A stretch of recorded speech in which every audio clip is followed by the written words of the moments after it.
to this episode of Stitch Method on the Road, currently in Talladega National Forest in Alabama, and today we're going to talk about how to take a lackluster blues solo and turn it into something that's worth listening to. The reason I bring this up is I have several students who, we've watched the Blues Primer playlist, we understand the ingredients, but when it's time to actually go and play a blues solo, we don't get the results that we want.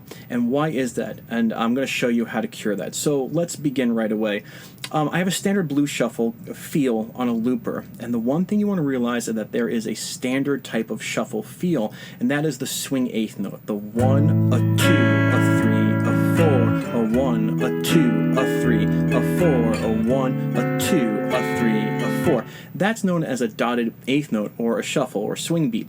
And the idea is this, is your drummer and your bass player are playing that. They've got that down. And if you were to punch out that rhythm kind of like in a Morse code, you would see the note and then a space where there's nothing being played and a note and a space. If we come in as guitar players with that same exact rhythm, well, all we're doing is playing the same music and exposing the same holes. Now, I have this loop and it's in A, so we're using A minor pentatonic, right?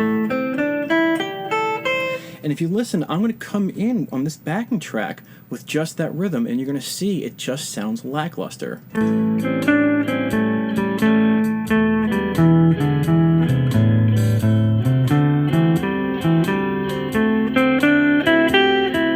I can go on, but if this sounds something like you, then I want you to pay attention and see if you can get out of this lesson what the intent is.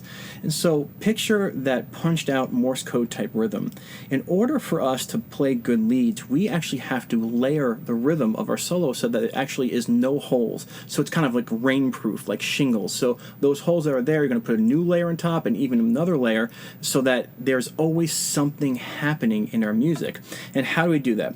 Well, there's a lot of rhythms to do that we're going to talk about, simple stuff that you heard before, but the most important piece of the process is the transitions between them. So let me show you what I mean. We're going to group 3 rhythms into the first rhythm, which is quarter notes, half notes, and whole notes. It is very important that for now we let them ring. 1, 2, 3, 4. Those are quarter notes. Half notes are 2 beats. 1, 2, 3, 4. 1, 2, 3, 4. And whole notes, which are 4 beats. 1, 2, 3, 4. 1, 2, 3, 4. So I'm going to take a solo right now. Is this going to cure everything? No, we're going over all the ingredients.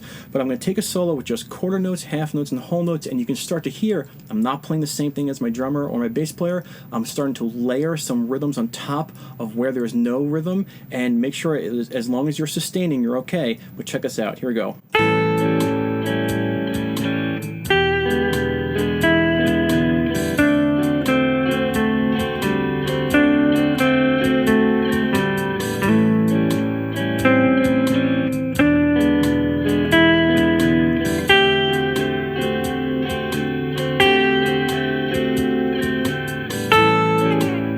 So you can see right there, quarter notes, half notes, and eighth notes did the job. It actually sounded so much better than just coming in with the swing eighths.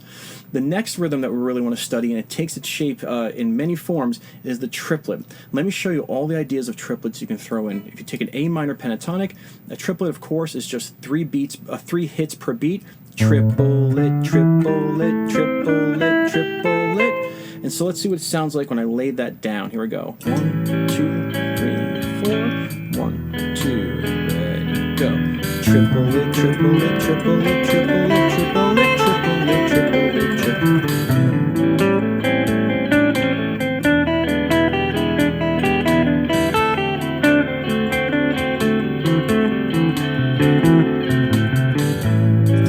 So I was throwing a lot of triplets there, so you can see, again, picture that Morse code of the swing eighth shuffle, and then picture those triplets, and now you have like a barrier where every kind of second has some sound going. And so now what I'm going to do right now is I'm going to transition. I'm going to use quarter notes, half notes, and whole notes, and triplets. Now, we're not really at the lesson's intent just yet, but you're going to start to hear the solo kind of come alive. And so I'm going to use those ingredients, and you're going to see, again, we're moving in the right direction, but we're not there just yet. Here we go.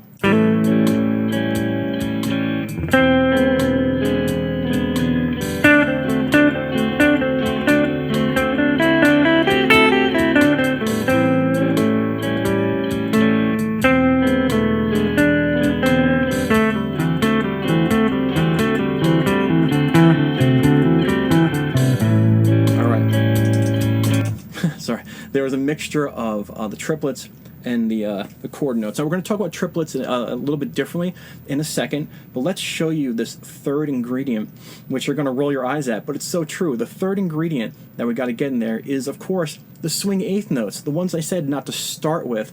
The swing eighth notes in your solo, the 1, a 2, a 3, a 4, are great transitionary lines to lead from triplets or whole notes or half notes or quarter notes.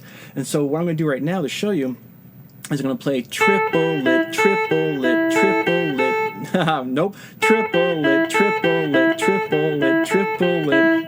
Then I'm going to play some swing eighths. 1, a 2, a 3, a 4, into my quarter notes. 1, 2, 3, 4.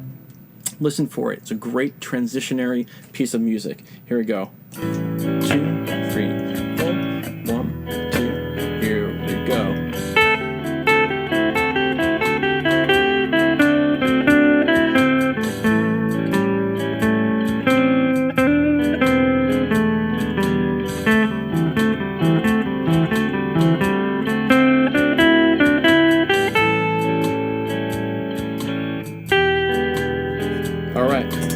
See how when we have these three ingredients, quarter notes, half notes, and whole notes, that's one ingredient, that type of playing. Triplets, and now the swing eighths, and you transition between them properly, we start to bring a lot of movement. Now, I'm not using any theory except for rhythm right now. My Blues Primer playlist has tons of theory as to how to make this sound so professional your head will explode, but right now this is about executing it with these ideas that bring it to life regardless of theory. All right, so let's just talk about a couple of triplet things that you're going to see. You're going to see triplet, sorry, my camera's shaking because my RV is moving. Let's talk about those triplets I mentioned, that they take different forms. Here we have, you can do triplet double stops. All right,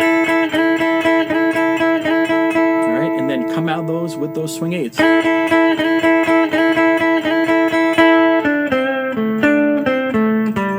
You can even transition back into triplets. Right? So like all these rhythms are great ways to transition to different rhythms. I went from triplet to swing eighth to triplet.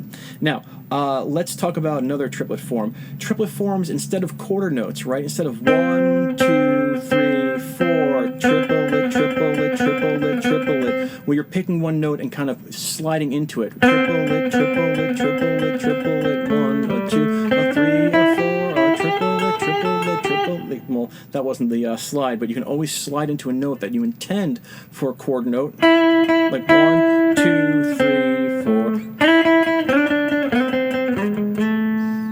I won't mess up sometime, but you can see how instead of going 1, 2, 3, 4, I went triplet, triplet, triplet, triplet, and those are triplets. So now with all that being said, we have the quarter notes, we have the half notes, we have the whole notes, we have triplets in all sort of forms going up and down the pentatonic, double stops using one note instead of a quarter note, triplets, triplets as a quarter note type thing, and then transitioning with our swing eighths. You really can build a very tasty solo with just these ingredients on a basic pentatonic. Let me try and solo with all these ingredients, see if you can hear it and see it. But if you start practicing with this, I was going to say practicing with me, which you can, your solo is going to be so much better. So here we go.